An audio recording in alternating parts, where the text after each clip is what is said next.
नमस्कार, मेरे साथ मौजूद है इस वक्त राकेश रमन और मैं हूं कुमार श्रीकांत। आज हम बात करेंगे कि जो योगी सरकार मतलब कहा जाए सुप्रीम कोर्ट का जो फैसला है उससे घोर दक्षिणपंथी भी नाराज है। घोर वामपंथियों के बाद बहुत दिनों के बाद आज कहा जाए तो उनको खुश होने का मौका मिला है। और वो मौका कैसे मिला है उसको समझिए। सुप्रीम कोर्ट ने बुलडोजर एक्शन पे कुछ गाइडलाइंस जारी की हैं। एक तरीके का बुलडोजर एक्शन पे एक फैसला है। अब ये फैसले के निहितार्थ क्या है, उसको किस तरीके से देखा जाना चाहिए, फैसला किस तरीके से होना चाहिए, आज इसको समझने की कोशिश करेंगे। और एक बहुत बड़ी कहा जाए कि लोगों की दिमाग में शंका है या फिर कहा जाए लोग ये सोच रहे हैं, ये समझ रहे हैं कि साहब योगी आदित्यनाथ के पर कतर दिए गए हैं, यानी कि बुलडोजर एक्शन पे सुप्रीम कोर्ट का महा एक्शन हो गया। और मैंने देखा कुछ मेरे मित्र जो समान विचारधारा के हैं, जो पत्रकार हैं, वो इसको लेकर बड़ा छाती पीट रहे हैं। कुछ कम्युनिस्ट पत्रकार जो हैं वो बड़े हो हल्ला काट रहे हैं। वो कह रहा है कि तीतर वाले को मार दिया और ये निशाना लग गया और सुप्रीम कोर्ट ने योगी आदित्यनाथ को नाच दिया और तमाम तरह की चीजें चल रही है। लेकिन इसके पीछे का रहस्य क्या है? क्या वाकई सुप्रीम कोर्ट ने, जो मैं बात कह रहा हूं उसको समझना बहुत जरूरी है, कि क्या वाकई सुप्रीम कोर्ट ने योगी आदित्यनाथ के दोनों हाथ खोल दिए हैं? जो बंधे हुए हाथ थे वो हाथ खोल दिए हैं। आज इसको समझेंगे। मेरे साथ राकेश रमन है।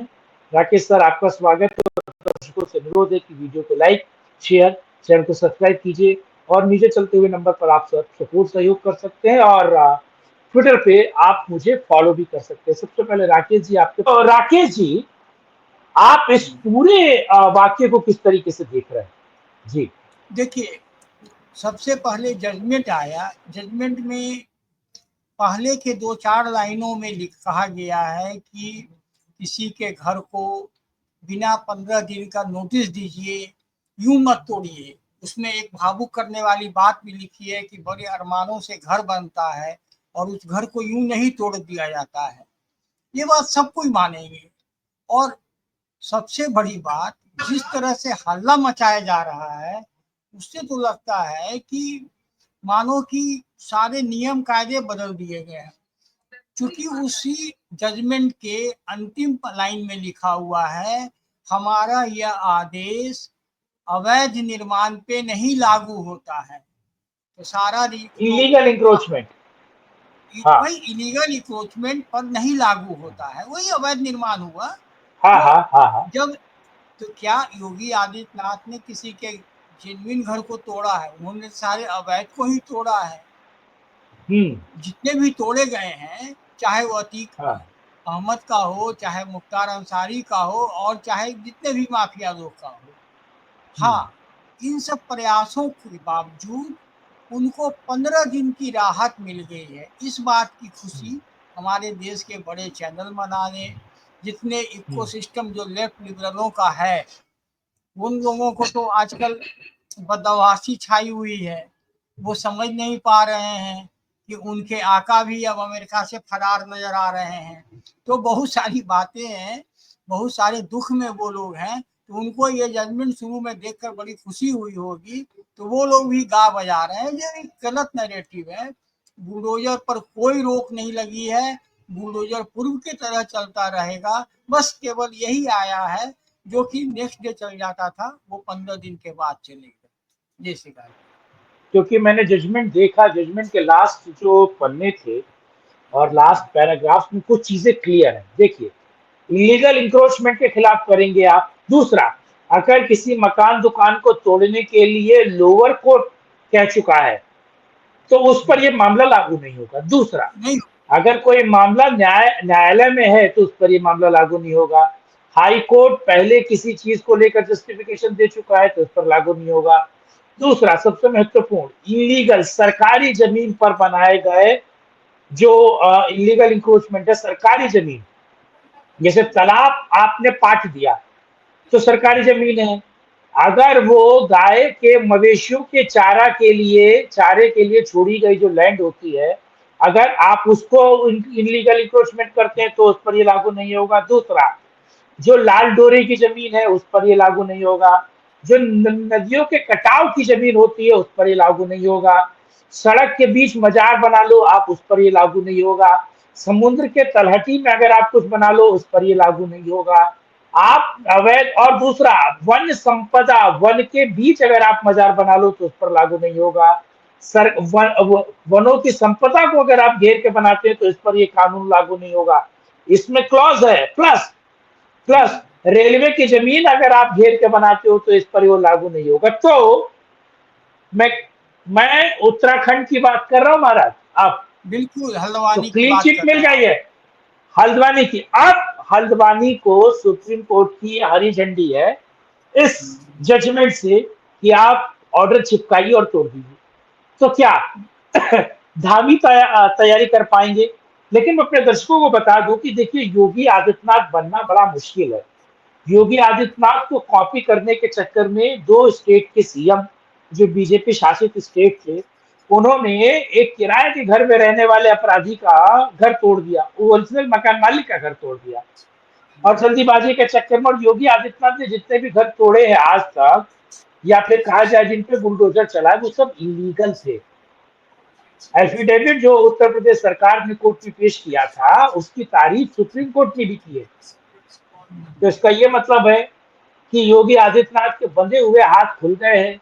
इलीगल इंक्रोचमेंट और 15 दिन के नोटिस पे वो अगर चाहे तो वापस चीजें कर सकते हैं। क्या धामी कर पाएंगे, जो मेरा बड़ा सवाल है जी। देखिए, धामी कर पाएंगे नहीं कर पाएंगे ये भविष्य की गर्त में है। लेकिन आज हम लोग जो चर्चा क्यों कर रहे हैं, चर्चा इसलिए कर रहे हैं, एक महत्वपूर्ण जजमेंट आया, बहुत जिसकी प्रतीक्षा हम लोग कर रहे थे।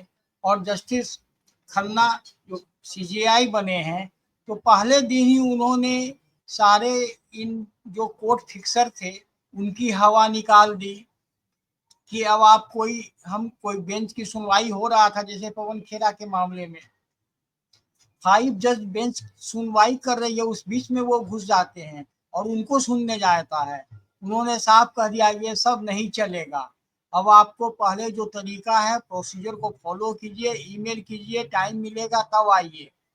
तो उन्होंने इंदर इनके अंकल जो थे एचआर खन्ना, वो एक बहुत ही सुलझे हुए चीफ जस्टिस इंदिरा गांधी ने उनको नहीं बनने दिया था, इस बात को आप मत भूलिए। और उनके साथ और जो एक फैसला है महत्वपूर्ण, खैर उसकी आज हम चर्चा नहीं कर रहे हैं। जो आपके आपके प्रश्न है कि क्या धामी ऐसा कर पाएंगे, निश्चित रूप से बीजेपी जिस तरीके से अब बढ़ रही है, आप इलेक्शन में देखिए जिस तरह से जिस पिच पर आप बीजेपी आके खेल रही है, ये निश्चित आप जो उम्मीद कर रहे हैं कि पक्का धामी के भी हाथ खुल गए हैं। अगर किसी राज्य का मुख्यमंत्री जो इस तरह की कार्रवाई चाहता है, उन सब के हाथ खुल गए हैं कि आप अवैध निर्माण पर, इलीगल इन्फोर्समेंट पे बुलडोजर चलाइए, हम कुछ नहीं कहेंगे। एक तरह से जो ये बात बात पर कोर्ट लेके आ जाते थे, उन लोगों को भी कह दिया गया कि अब जरा शांति से बैठो। मैं तो यही कहूंगा, एक तरह से जो बुलडोजर रुकवाने वाले लोग थे उनके लिए ये धक्का है, लेकिन वो खुशियां मना रहे हैं, मिठाई बांट रहे हैं। चलिए, किसी मिठाई वाले का भला हो रहा है, बस इतना ही कर सकते हैं। और जस्टिस गवई इस फैसले को दे रहे हैं, तो जस्टिस गवई बहुत सारे ऐसे फैसलों को देखकर पहले भी अपनी बात कह चुके हैं। और खन्ना, जस्टिस खन्ना के बाद गवई जी का भी नंबर है, वो भी बनेंगे, कहा जा रहा है कि वो भी लाइन में है। अब जो भी हो, जैसा भी हो, लेकिन आपने बिल्कुल सही जिक्र किया जस्टिस खन्ना का, और इसमें गवई साहब की भी बात का जिक्र होना चाहिए। दूसरा महत्वपूर्ण है, ये मुझे लगता है कि कहीं ना कहीं योगी आदित्यनाथ को एक फ्रीडम मिली है। योगी आदित्यनाथ इस फ्रीडम को किस तरीके से एक्सरसाइज करते हैं, कानून के दायरे में आकर एक्सरसाइज किस तरीके से करते हैं, और लोगों के बीच एक मैसेज किस तरीके से देते हैं। राकेश जी, आपने बहुत बेहतर तरीके से चीजों को समझाया, और मुझे लगता है कि तमाम राष्ट्रवादियों को समझना चाहिए कि ये फैसला योगी आदित्यनाथ को मजबूत करने वाला है, मजबूर करने वाला नहीं है।